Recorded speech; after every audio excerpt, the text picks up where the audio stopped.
अति जलद व अचूक बातम्यांसाठी पाहत रहा महामीडिया 24 सदैव तत्पर। इचलकरंजीच्या सांस्कृतिक वैभवात मोलाची भर घालणाऱ्या श्रीमंत नारायणराव बाबासाहेब घोरपडे नाट्यगृहाच्या नूतनीकरणाचा शुभारंभ होणे ही शहरवासियांसाठी अत्यंत आनंदाची व अभिमानाची बाब आहे। आमदार डॉक्टर राहुल आवाडे यांच्या सातत्यपूर्ण प्रयत्नामुळे या नाट्यगृहाच्या नूतनीकरणासाठी मंजूर झालेल्या तब्बल 9.5 कोटी रुपयांच्या निधीच्या कामाचा शुभारंभ अत्यंत उत्साहात व दिमाखात पार पडला। या कामाचा शुभारंभ माजी मंत्री प्रकाश आवाडे, आमदार डॉक्टर राहुल आवाडे, माजी आमदार सुरेश हाळवणकर यांच्या हस्ते व प्रमुख मान्यवरांच्या उपस्थितीमध्ये संपन्न झाला।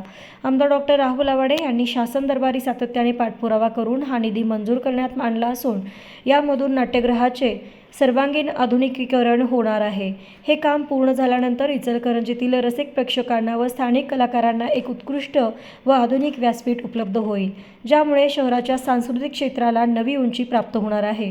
यावेळी महापौर, सभापती, नगरसेवक, नगरसेविका, आयुक्त, प्रमुख पदाधिकारी, कार्यकर्ते, महापालिका अधिकारी, कर्मचारी, नागरिक उपस्थित होते। तर मग चला सबस्क्राइब करायला विसरू नका महामीडिया 24 न्यूज चॅनलला। महामीडिया 24 सदैव तत्पर।